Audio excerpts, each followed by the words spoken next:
Welcome to Faith 2020's public theology conversation about a new book, The Spiritual Danger of Donald Trump, 30 Evangelical Christians on Justice, Truth, and Moral Integrity, edited by my friend Ronald Sider. I'm delighted to be joined by this great panel, Vicki Courtney, Mark Galli, and Steven Meyer. My name is Adam Phillips. I'm a pastor, church planner, very deeply committed to the health and well-being of our church and our churches, and also defeating Donald Trump by choosing hope over fear. That's what Faith 2020 is all about.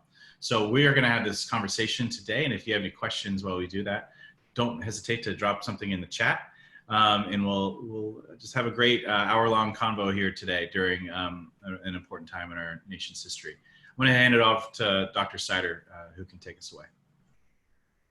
Thank you, Adam. Appreciate this time to talk about the book, The Spiritual Danger of Donald Trump, 30 Evangelical Christians on Justice, Truth, and Moral Integrity. The authors are Republicans, Democrats, Independents. The book came out on June the 1st, and it rather quickly got significant attention. It was soon listed as the #1 bestseller in Christian ethics on Amazon, and it continues there. Number of op-eds. Just a word on how the book began. Bandy Lee is a professor, psychiatrist at Yale University, and she edited a book in 2017 that became a New York Times bestseller, a whole bunch of psychiatrists really talking carefully, scientifically about what they felt was the psychiatric danger of Donald Trump.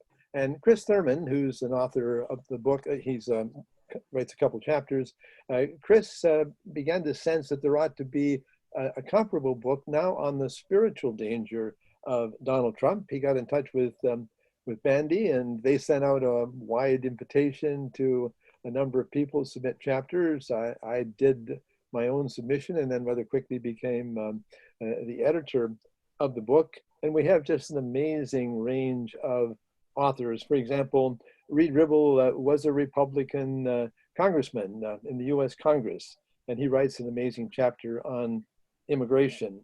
Nat Nazareth was for a long time the political editor at the conservative magazine, The Christian Post. And he says in his chapter that he's never voted for a Democrat. I think the deepest desire of all of us is to let Christ be Lord of all of our life. And of course, that includes our politics. None of us claims any special revelation from God. We haven't gotten an email telling us what to say or how to vote this year. And we don't claim any special revelation saying that this person or that person is God's anointed Cyrus. But we're all trying to apply the full biblical set of values to Donald Trump and his public policies. The National Association of Evangelicals is probably the largest network of evangelicals in the country. It has major evangelical denominations, Wesleyan, Reformed, Pentecostal, and they have an official public policy document unanimously approved by their huge board. And it says, quote, faithful evangelical civic engagement must have a biblically balanced agenda. And the document goes on to talk about 8 areas: sanctity of human life and marriage, peacemaking, creation care, racial justice. Probably the longest chapter is on economic justice and concern for the poor. It's a chapter on peacemaking. That document is saying that all of those issues matter. I did a recent blog talking about, the title was, Does Abortion Trump Everything Else? And I used the National Association of Evangelicals document that faithful evangelical civic engagement must have a biblically balanced agenda. It's truly an amazing time in our country. Just yesterday, 2 of Billy Graham's granddaughters really came out on 2 very different sides. One of them spoke at the Republican National Convention and really spoke very harshly about anybody who didn't support him. And the other did an op-ed in the national magazine USA Today, taking the opposite position. I think that debate among two Billy Graham granddaughters is a little snapshot of the enormous, difficult debate that's going on in evangelical circles. It's difficult. Alas, too often it's harsh. Reverend Jeffers, the pastor of the old historic First Baptist Church of Dallas, has said, and I quote, that the only evangelical who will vote for Joe Biden has, quote, sold his soul to the devil. We want evangelicals to think about this election in a biblical way, but we don't tell them how to vote, and we certainly try not to do name calling. Our book, in fact, is a plea to all Americans, all Christians, especially evangelicals. We want them to think carefully, biblically, if you will, about what I believe is the most important election since 1860, the most important national election in 160 years. So we beg all evangelicals to listen to the full biblical teaching on justice, truth, and moral integrity, and then to embrace a, quote, biblically balanced agenda. Now, I'm very grateful to all the evangelicals who agreed to write chapters for this book, and I'm especially grateful to the three who've agreed to be on this program, Mark Galli, Vicki Courtney, and Steven Meyer. Let me introduce Mark, who will share with us, and then Vicki and Stephen will do the same afterward. Mark is a public theologian. I'm proud to call him a friend for many years, as he was the excellent editor-in-chief at Christianity Today. He's the author of the book, When Did We Start Forgetting God? Question, The Root of the Evangelical Crisis and Hope for the Future. We all know that his editorial in Christianity Today in late last year created quite a storm, discussed in national newspapers and television programs in a vigorous way. Mark, thanks so much for writing a chapter, and thanks so much for being here. You're welcome. Glad to be with you. It's an honor to be with you. Yeah, what I was, you bring up the editorial because that's what got me invited to this and many other things to talk about this very topic. And I just think it's so interesting that that one of the chief reactions to my editorial, which was about Trump's moral unfitness for office, the number of people, very devout, spiritual, I would say, evangelicals who said things like, we're not electing a pastor-in-chief. We're electing someone who can get things done. And even if it means kicking the butts of liberals, that's fine, because the political leader needs to get things done. This is something I just reiterated on a talk I gave at the convention on founding principles. So forgive me if I'm repeating myself for you who heard that talk, but it's just a theme that I'm just puzzled at. Because the notion is if you plead for character in our national leaders, or any leader, whether it be on the school board, governor of the nation, talk about a nation, talk about a state that needs moral leadership at the governor's level would be Illinois. That's where I live. And I don't know, out of the last 3 or 4 governors, most of them have ended up in jail. So this is especially pertinent to me and people who live in Illinois. But what's really interesting is to think about the logic of that, because anyone who has been in leadership, whether you've been a teacher in a school or a pastor of a church, or a governor, senator, president, you know very well that it's not that often you are given a choice between good versus evil. You're sometimes given a choice between good and good. Sometimes you're given a choice between 2 evils and you have to choose the lesser one. And yet it seems clear to me that a person who is in a position to make that decision between 2 goods or between 2 evils, we'd really want a person of character and virtue in that situation. And that's precisely why, on the one hand, we all look for leaders who display moral character. And on the other hand, we recognize that the moral character we're asking people, asking our leaders to strive for is not a given. We recognize that leaders fall, that leaders make mistakes, that leaders, in the old-fashioned Christian language, sin. And in fact, we know for a fact that some of our best presidents and greatest social justice champions have struggled in the areas of personal sin. And yet we still believe, like that line in the Pledge of Allegiance, in which we talk about a nation that is about the liberty and justice for all. Well, we know the nation's not there, but we still strive for it. So this notion that we can just discard morality because it's impossible or the only thing that matters is political expedience has struck me from December 20th, which was the day after my editorial, till this day as one of the most puzzling arguments that evangelicals make. And I've been kind of a one-note samba the last few months just talking about that very fact. And that's sort of that's one key point of my editorial. My chapter in the book.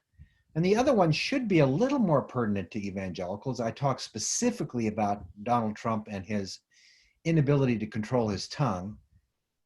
And that is not up for debate. Everybody, even the people who support him in almost messianic fashion, know he has a problem with his tongue, but they just excuse it. They don't seem to recognize that the how we use our tongue or misuse our tongue is one of the most grievous sins that the Bible talks about, both Old Testament and New Testament. And it's almost like it's an exclamation point at the end of the New Testament in the book of James. He really drives that home. A person who can't control his tongue can't be considered a religious person, which is a complete contradiction to what many devout Trump supporters believe about Trump.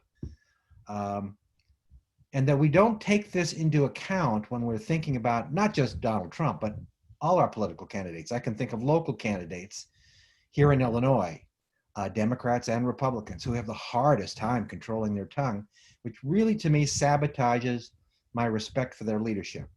Whether either you should then go on and vote for them, as Ron said, that's a matter of conscience. But it does seem like this ought to be one issue, one crucial issue that we as evangelicals are looking for in our candidates, and we should be weighing that along with other things that we weigh. That's the sum and substance of that chapter. Thanks, Mark. Thanks for writing that powerful chapter. And now we turn to Vicki Courtney. Vicki is a national speaker to women of all ages. She's a best-selling author of dozens of books and Bible studies, including 5 conversations you must have with your daughter and 5 conversations you must have with your son. She's a 2-time ECBPA Christian Book Award winner, and she's appeared on CNN and Fox News as a youth culture commentator. Vicki graduated from the University of Texas in Austin with a degree in economics. And Vicki writes simply a powerful chapter on well, I'll let her say what it's about, but it's about the fact that Christians simply must not tolerate sexism and misogyny. Thank you for that introduction, Ron. And it's a topic that I have felt passionately about.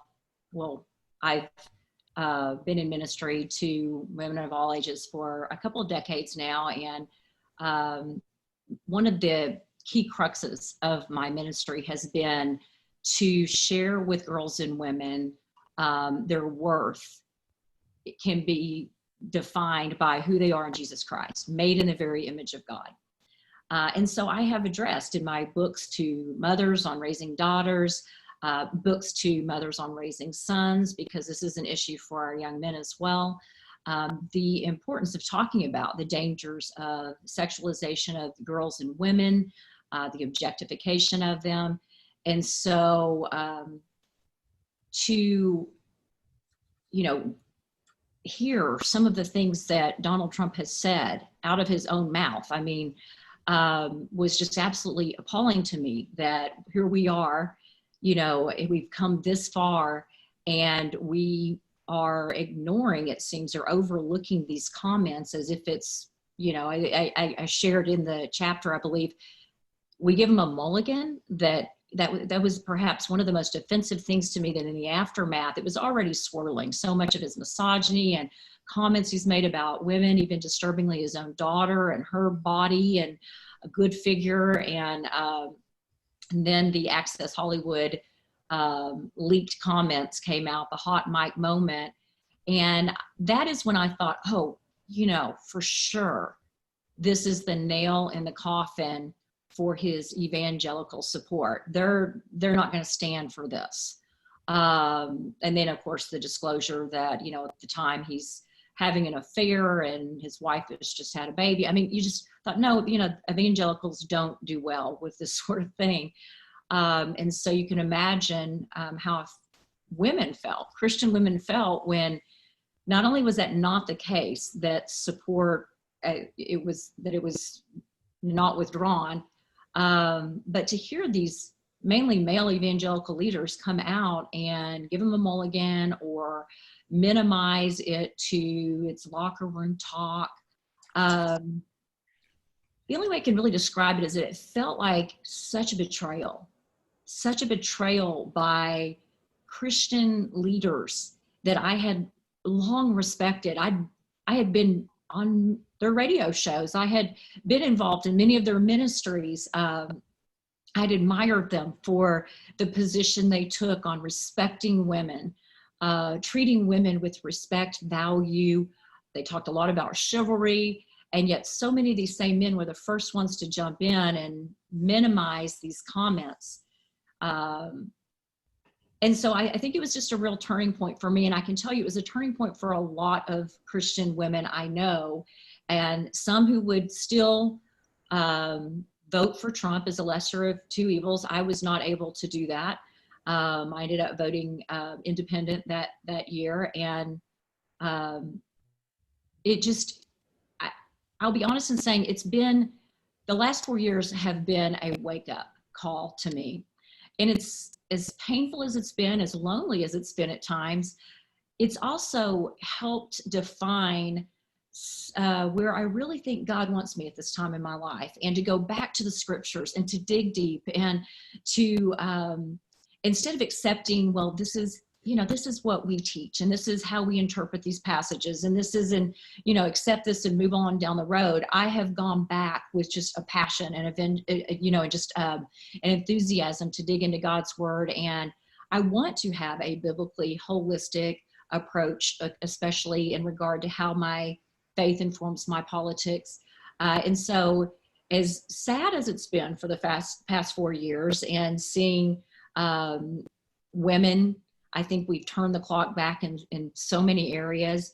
There has been this silver lining of a reckoning that I believe is underway. It's a little bit slow moving in my circle, if you will, but I do sense that it's happening. We saw this Me Too reckoning in the aftermath of the election. It began to trickle down into the church. You saw the Church Too movement also happen, which is, so sad to hear these stories, but all of a sudden, we seem to be more concerned about objectification, sexualization, sexual assault, sexual abuse, so many of these issues that have impacted women for years and years. And so I'm thrilled about that, heartbroken for those women who are victims and all of that. And so, but I'm glad that the conversation has begun. And so that was my reason for writing the chapter, agreeing to write the chapter, is just this sense of, okay, does character still matter? Does it still matter? And I remember, and I wanted to read a comment. It was back in, I think it was it hails back to when Clinton was in office, and I'm not sure I can find this on my notes right now, but a certain evangelical leader at the time asked the question, or made the strong statement that we can't support a leader who doesn't have character. We can't trust that person to lead the country and the world, in a nutshell, paraphrase. And I concurred with that at the time, and I still do today.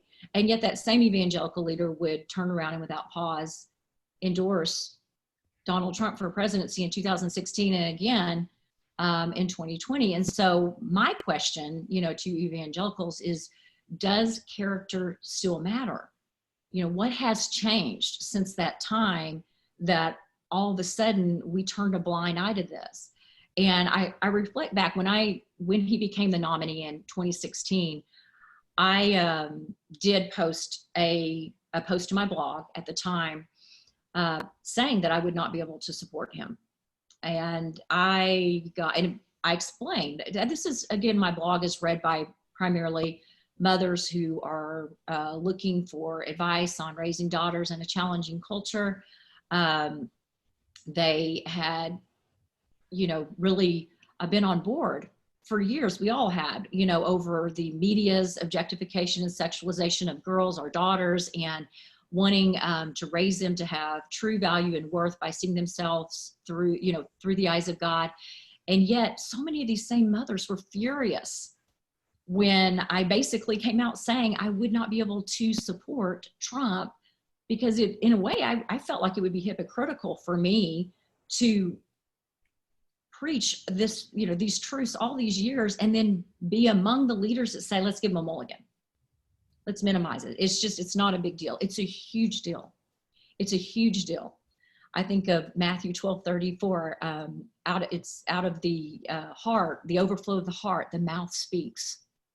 And, we can look to the stream, if you will, of words coming from Trump's own mouth to show his very, very low view of women. It's not just the Access Hollywood comments, but it goes back years and years, and literally you can find comments as recent as just last week. And so this is a pattern of behavior that we should be deeply concerned about, that we can't turn a blind eye to.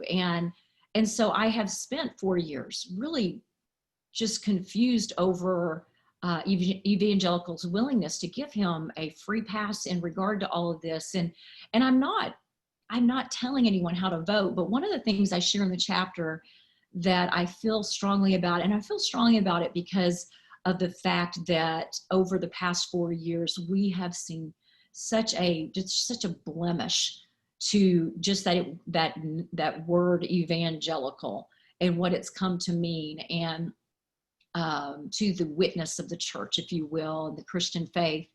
And so I really have just implored evangelicals, not telling them how to vote, but just to consider that if you come down to, okay, I'm going to support Trump based on his policies, the platform, I'm voting for the platform, not the person. I've heard that a lot. Then for heaven's sake, speak up when you hear him making racist, misogynistic, xenophobic comments that don't line up with biblical principles that we are called to live by. Because this is so confusing to those who are looking in from the outside and wondering why all of a sudden character no longer seems to matter to evangelicals. So at least have the honesty and the decency to speak up and say, these things he said are very, very disturbing, and I'm not in line with this. But instead, I continue to get more shocked at the unabashed support that minimizes it, ignores it, or even worse, defends many of his actions and his comments rather than call them out. And it's just so very confusing to people who maybe are looking for more information about Christianity, but it's confusing to those who are Christians as well, who, like myself, have come to respect so many of these Christian leaders over the years. And then I think a lot about, the message it sends to our youth and our young men in particular, that we teach our young men, and I hope we do, at least in our homes and our churches, to respect and honor women, to value women. And then we turn a blind eye to someone who's holding the position of the highest, highest position in the land, and say, but JK, not really a big deal if it boils down to the president. And so what kind of message does that send to our young men And so those are my concerns and why I felt it necessary really to speak out about his low view of women that I believe has been a long track record, many years in the making, and would love to see Christians at least be honest about this, and not just this issue, but the racist comments he makes, these xenophobic sort of comments he makes. And one positive thing is it's caused me to get out of my echo chamber and just real quickly to get involved. I've gotten involved in the past 2 years with Refugee Services of Texas. I'm in Austin, Texas, and this has been absolutely a life-changing experience for me personally to get involved with. I've gotten particularly involved with the Burmese refugee community in Austin. And so there are some good things that have come from so many of us searching our souls over the past 3.5, 4 years, asking, where do I fall in regard to this whole definition of what evangelical has come to mean? And so God has taught me so many things personally. And so I like to latch onto the hope. I really do, that I want to know that there is hope. And I know there is, because where there's Christ, there's always hope. And that's what I shared at the end of my chapter. Jesus Christ is the same yesterday, today, and forever. And though this world seems topsy-turvy right now, I keep reminding myself of that remains unchanged, and we can look to him for guidance in the days to come. And so thanks for allowing me to share that. Thank you, Vicki, for your simply powerful prophetic witness. So much appreciated. And now let me introduce Steven Meyer. He's the Dean of Graduate Studies at the Daniel Morgan Graduate School of National Security in Washington, D.C. He received bachelor's degrees in both mathematics and political science from the University of Wisconsin, a Master of Science in Political Science from Fordham University, and a PhD in Political Science from Georgetown University. Steven worked for many years as in the CIA, Central Intelligence Agency, as an analyst and an upper-level manager at the Department of Defense. He has taught national security policy, American foreign policy, and European and Russian politics at the Department of Defense National Defense University. Steven writes simply a wonderful, well, not wonderful, painful, probing, challenging chapter on where our country is and where he fears it's going. So, Steven, thanks so much for being with us, and we appreciate it. Thank you very much, Ron. It's a pleasure to be here. And I must say that I really appreciated the wide variety of professional backgrounds in the book. Let me apologize, by the way, for the picture. I cannot seem to find a place where the light is right. Aesthetically, that might be better anyhow. We've had so many different perspectives on this that I learned an enormous amount reading Vicki, and I became an instant fan of Mark Galli's when I read his Christianity Today editorial. As Ron said, I'm essentially in political science. I have practiced it, I have taught it, I've written a great deal about it. I'm currently in a book, writing a book in politics. So I came at the chapter from that perspective. To Donald Trump's credit, he recognized the unrest in the political system in the country. He recognized the fact that there was a yearning for something different, for an upsetting of the status quo. The problem is he's the wrong answer to the right question. And we have been through so much of why that is so. And I recount in my book, in my chapter, I meld policy and what I think is ethical Christianity. So I do say some things about him.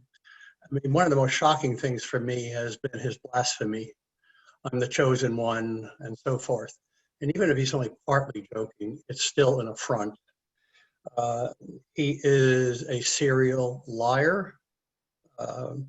Just recently, we have had this whole flap about blood plasma, where scientists all over the country are coming out and saying what the president said is not true.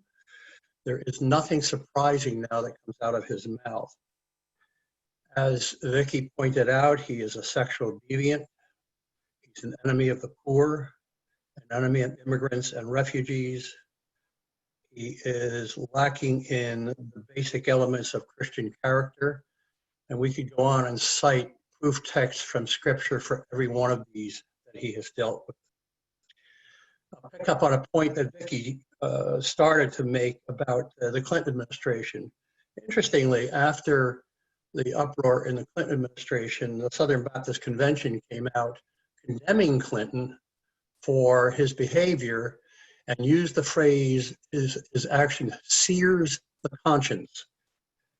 Not only has there been nothing about Donald Trump searing the conscience, they have applauded him. Jeffries is an example of this.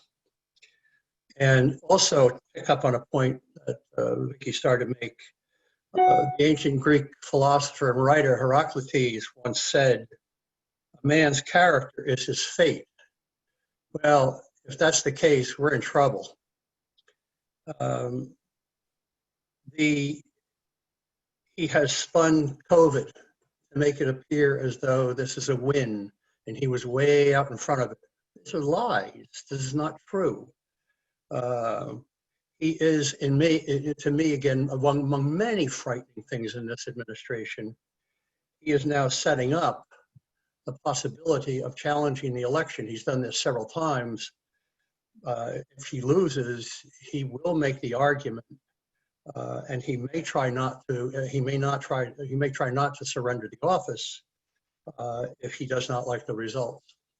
This could not only cause a constitutional crisis, it could cause a crisis in the streets. Second point I'll make is, there have been a number of people, particularly from the left, who talk about a comparison of Trump with Hitler. And this is not true. I mean, Trump, as poor as he is not Hitler. And the right does the same thing too. We are into this divided culture of throwing around terms that people either don't understand or misuse, or both. Those from the right describe those on the left as Marxists, Bolsheviks. That's nonsense. Those on the left describe Trump as Hitler. That is not true either. We don't have the trappings of 1920s and especially 1930s Germany and Italy. But I will say, and I mentioned in the chapter, there are some atmospherics of the 1930s in Germany that bother me. The cult of personality. You talk about people saying they vote for a platform, but you noticed there is no Republican platform this year. The Republican platform was one sheet of paper that says we support the America First concept of the president. That was it. There was nothing to say this is what our party stands for. It's this cult of personality, the staggering debt, the compliant political party, the scapegoating and blaming others, social divisions based on race and class, blackmailing other countries, poor detention facilities, especially for kids, and an economic system that is beggar your neighbor, and to some extent a rentier economy. The third point I'll make is that, we all know that one of the major currencies of politics is power. And with Trump, I think he echoes what Nietzsche said in his essay on the will to power. It is the drive to perfect and transcend the self through the use of power. It is not a currency for politics. It is a currency for self-aggrandizement. The exercise of power for its own sake. Acting as a friend of evangelicals, and really I would call them fundamentalists, not evangelicals. I mentioned to Ron in a post I wrote to him that I'm actually trying to write an article distinguishing between evangelicals and fundamentalists, because I think the term fundamentalist has been badly abused. And I'm a member of the Christian Reformed Church. The overwhelming majority of our church denomination voted for Trump, from what the records tell us. But there's an awful large undercurrent that will no longer call themselves evangelicals in the CRC because of this. And they will not support Trump for the reasons that we've mentioned. Acting as a friend of evangelicals becomes a means to the end of power. That's the way he aggrandizes power. I spent some of the chapter talking about policy. Some of my friends whom I'm constantly arguing with, who I've known for 40 years and more, argue that they're one issue people. It's the unborn, it's the pro-life. The more you probe, the more you dig, you realize it's not true. They talk about anarchists in the streets. They talk about, I had one friend, a pastor, write to me and tell me about that, yes, Christians are supposed to welcome refugees and immigrants, but not criminals, and all the people coming across the border are criminals. I mean, that's literally a quote. So they really do delve into more than just the question of abortion. I dealt with areas in the chapter that deal with economy, the debt, the false promise of growth, which is also a lie, the fact that he rescued Obama's economic failure when records clearly indicate that he has continued, yes, an economic record that began in 2009 after the Great Recession ended. He values the Laffer curve, as did Reagan, but we don't have the same economic and financial fiscal issues. We have bloated, and I spent a great deal of time in the intelligence and defense area, the security area, and I'm a fan. But when I look at what the defense budget is, it is now the proposed defense budget, $989 billion proposed. This is a bloated defense budget, and it's being constructed to fight the wrong wars. I can get into that too a little later rather than now. And finally, with the policy question on economics, the inequality that's growing in the country, the rich getting richer, the poor getting poorer. The second policy area I mentioned was environment. To me, this is a personal issue for me. I'm very heavily involved in environmental issues. This country was sinking environmentally up until the 1970s. And quite honestly, it was a Nixon administration that began to turn that around. We now have the Catholic Church and the National Association of Evangelicals making very strong statements. Actually, the Catholics led in this. Reinterpretation of the requirement to subdue the earth, which originally had been discussed in terms of men's domination rather than care and development. So there's reinterpretation of that. He has constantly repealed environmental gains, not just Obama's, but going back even before the Nixon administration, in rejecting sensible environmental gains that have been made. Some of you may have seen that 2 weeks ago, the temperature in Death Valley hit 130 degrees, which is touted as a record. The concept of climate change is so palpable, so strong, and yet this administration denies Christian stewardship. The term sustainability never crosses their lips. Foreign policy, finally. I take the admonition to be peacemakers very seriously. And yet when it comes to policy on Israel, North Korea, Iran, this administration has moved in entirely the opposite direction. And particularly with Iran, the denial, the withdrawal from the from the nuclear agreement has made war in the Middle East more likely, not less likely. The Israel plan that was put out 3 months ago was dead on arrival. Everybody knew it. There was no way that was going to succeed. It was a bone throw to Netanyahu. The trade war, and also the question of immigrants and refugees here. Let me stop with that, and I'm happy to answer any questions or get into discussion with folks if you like. Thank you, Stephen. Back to you, Adam.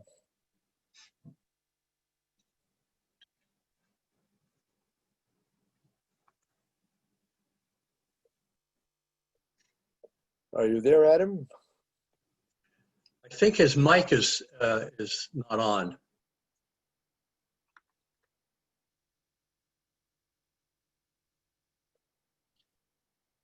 We still are waiting for Adam Phillips. I was froze. I'm so sorry. I'm back now. Can you hear me okay? Yep. Okay, great.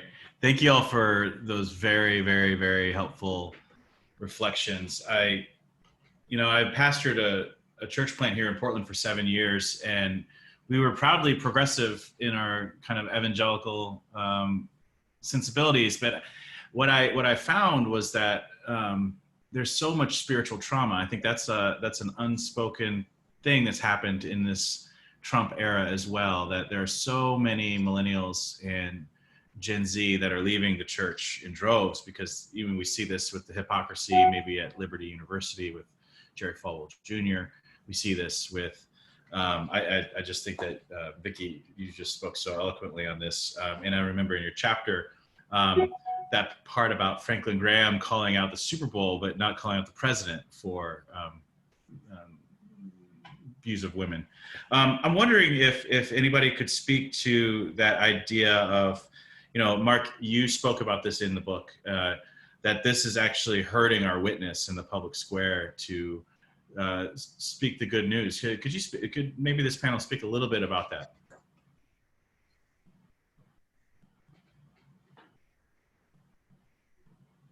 Yeah, I can start. Thank you. And actually, the opposite is, maybe I'll speak to the opposite because I already spoke how it harms our witness. It's the disconnect between our moral convictions, our so-called moral convictions, and our how we talk about a man who is has little or no character to lead the nation.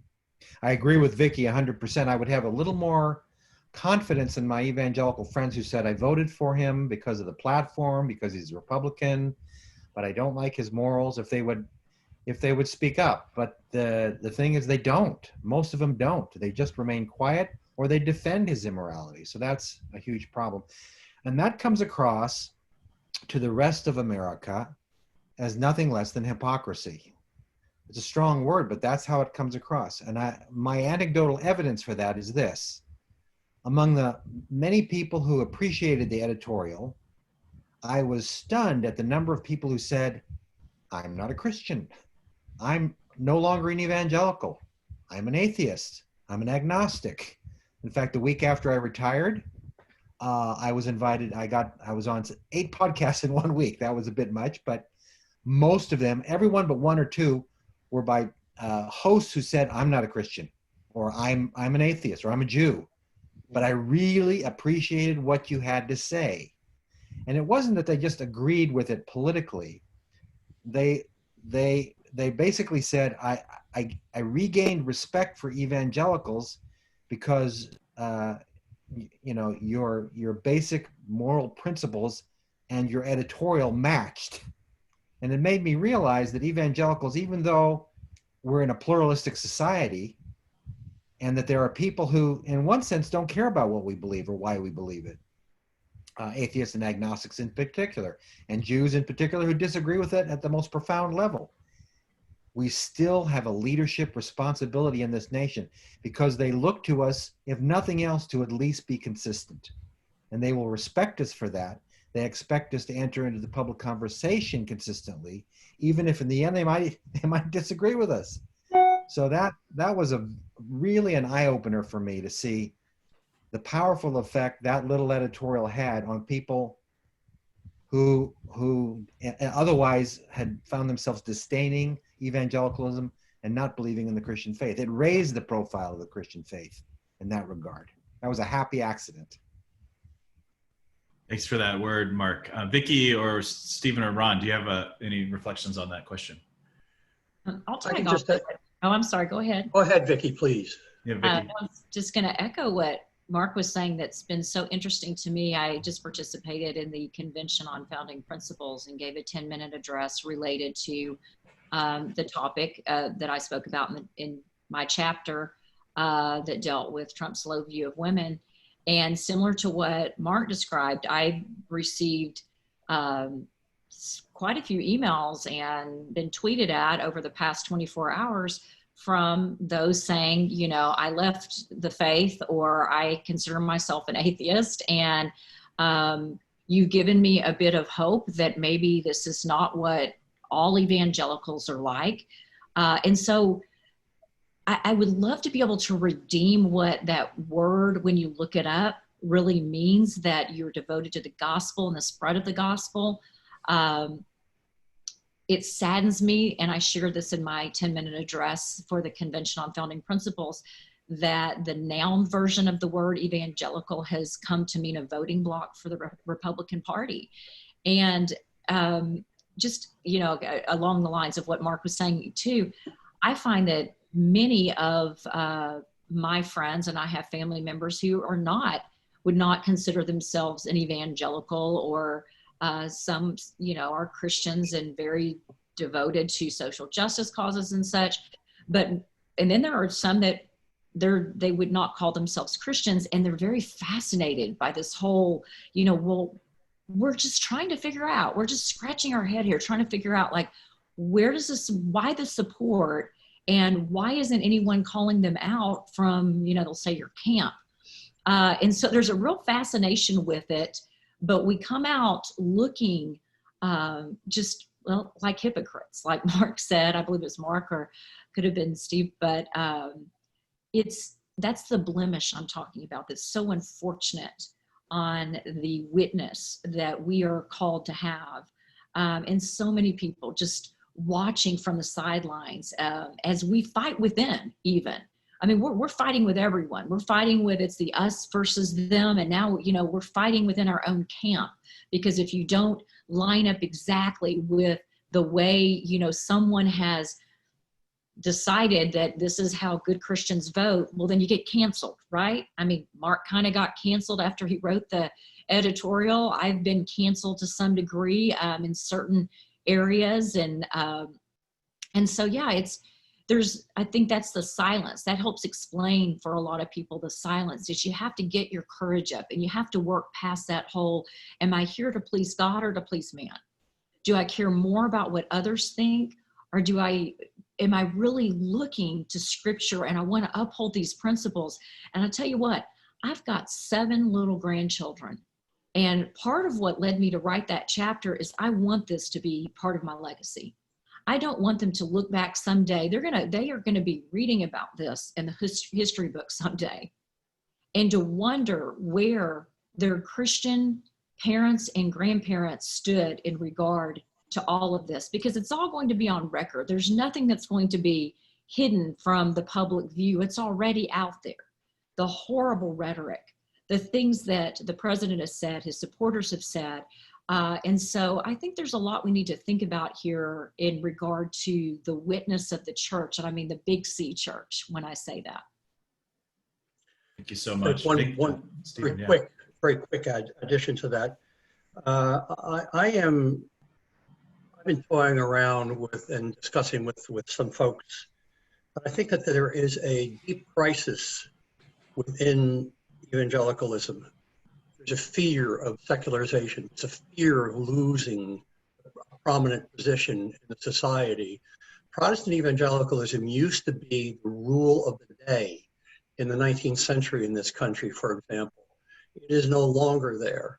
we are a fearful people who do not think that we can survive unless we hitch our wagon to a Trump-like star. It's a matter of recovering what we're supposed to be about. I think that there's also, in some places, a real rot in the evangelical movement. And by that I mean, you made the point about Liberty University. That causes an enormous amount of damage because it speaks to the rot. When you have people who condemn all immigrants and refugees as criminals, that speaks to the rot. I can go on about this, but I won't. Anyhow, I think it's a very deep issue, a very deep problem. Thank you so much, Stephen. I feel like you really named it for me in your comments earlier when you called out the blasphemy of Trump's, is he joking? Is he not? When he says he's the only one that can fix it, that he's the Messiah. And I just wonder if there's a deficit in evangelical imagination for what the gospel was and who Jesus was and who Jesus came into a Roman imperial system, what that was all about. I mean, last night it felt like the emperor, the emperor has no clothes, I would say, but it felt like the emperor was on full display. And there was a real sense that even with that pardon, if you saw at the Republican convention, it was like that poor man's life hinged on whether the president thumbs up or thumbs down. And so do you have any insight, anyone on this panel, about how do we help evangelicals or maybe just fundamentalists, but understand the wholeness of the gospel? Well, I won't go into a lengthy theological discussion, but I think what you point to is right at the center of the problem. So many evangelicals have reduced the gospel just to the statement that Jesus came to die for our sins so we could be forgiven and go to heaven when we die. Now, that's one crucial part of the gospel message, but Jesus said the gospel is the good news of the kingdom. And he said the new messianic time was breaking in when there would be peace and justice. And he called his people to who joined him to live out that new kingdom. So we must start with a biblical, Jesus-centered definition of the gospel. It's the good news of the kingdom. And thank God it includes the fact that us broken sinners get accepted with God and we'll be able to live forever with the Lord. But that's not all the gospel of Jesus is about. Adam, can I add? Go ahead, Vicki. I'm sorry. I was going to add that I think one issue we have is just that we are living in echo chambers. Yeah. And our discipleship for a lot of believers, unfortunately, comes from a cable news network. And then we get onto our social media favorite, platform, and we're bombarded with, like I said, this echo chamber of the same opinions. We're the ones spreading the conspiracy theories. I mean, well, that's a whole nother show. Let's not go there right now. But this is going to be another problem because we have lost sight of what discipleship is really supposed to be, because we have so many now who are being discipled by 24-hour cable news networks.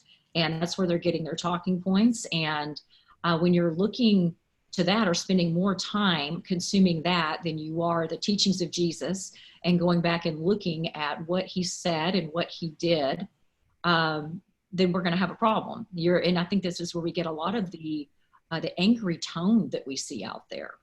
One turning point for me, I'm stepping on my own toes here. I just want to tell you that because I have been the very person that I'm describing. I've been in the echo chamber. I'm still trying to get out of it. And it's more comfortable there. It really is. It's easier just to stay there with the status quo. But part of what God has taught me in the last 4 years is, to look directly at the teachings of Jesus. And when I started to do this, that's when I felt challenged that, I've written dozens of books and Bible studies and traveled the globe and spoken and done all these things in the name of Christ, right? but I haven't necessarily gotten out there outside of my comfort zone to minister to those in the margins. And that's when I get involved with the refugee community. And it's just, as I said, it's been absolutely life-changing for me. And so I feel a lot of it is caught, that when we look to Jesus and his teachings and the things that he modeled for us in scripture, and we take that step outside the echo chamber, we try it, then you realize that this is what it means to spread the gospel, to be an ambassador for Christ. And it's been more exciting to me than any book when I have a book come out, it's usually exciting. It's like the birth of a child, if you will. It's usually incubated about the same time. And then, it's born. And yet I have felt more joy in serving my refugee community here in Austin and kind of taking a back seat. I'm still speaking, I'm still doing some writing, but I'm more in a posture of listening and learning, because I feel like there was so much that I missed in those years that I spent myself in the echo chamber. It's not a pleasant place, because again, you're only hearing from people just like yourself that hold the same opinions and values. And I just read the other day, where Paul talked about to this group of people, he was this, and to the, of course, my very crude paraphrase here. But I was left in thinking about how we've lost the art of doing that.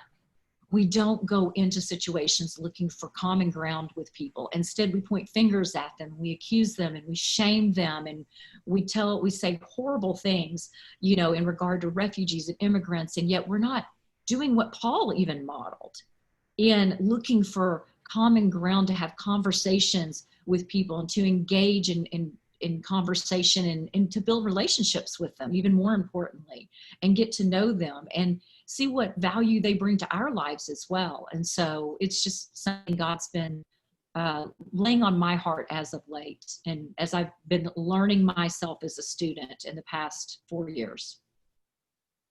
Thank you, Vicki. I was Mark? trying to add to the notion that there was this kind of, both Vicki and I are both mentioned this notion of it's just like unbelievable that a devout Christian could not see the world the way we're seeing it in terms of Mr. Trump.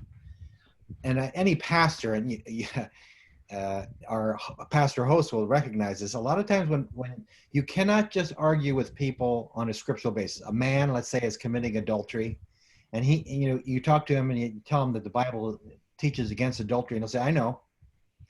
He says, I know that, but that's not the overriding thing going on in my life right now. This woman does things for me that no other woman does. And so right now, theology is set on a shelf. And I think Steven talked about it. Trump tapped into a yearning. I think fear is part of it, but it's also a yearning for a nation that is founded on Christian principles. I would hope every Christian would hope the nation would be founded on Christian principles. There's a fear, there's a yearning, there's an anxiety, and this group of far-right evangelicals have fallen in love with Trump, and they do not see his flaws, biblically, morally, or otherwise. And I think we need to carry on the conversation at a rational level, a logical, biblical, exegetical level, like we're doing here. But an idea for a future podcast might be to get some psychologists on there and talk about how do we deal this as a human issue, because what's going on is it transcends biblical exegesis and theology. I think that's true, Mark, very much so. And Vicki, thank you for mentioning refugees and immigrants. If folks are following what the National Association of Evangelicals and World Relief have been up to, they've been urging Christians to call the White House and urge Ivanka Trump and the president to fully reinstate the William Wilberforce Trafficking Victims Protection Reauthorization Act, TVPRA. It's a long word soup there, but it's a crucial and was a bipartisan supported program that really helps at-risk kids, especially along the southern border and in other far-off places. So we're out of time today, but I'm so grateful for all of our guests, Steven Meyer, Vicki Courtney, Mark Galli, and Dr. Ron Sider. Faith 2020 is choosing hope over fear this election. Find us on Twitter, Faith 2020 US, same on Facebook and Instagram. And if you're looking for ways to get involved in your state to help ensure that people have safe and accessible voting, please drop a line to us, reach out to us, and we'd love to help out. Thank you so much, and peace and every good. Thank you. Bye. A pleasure.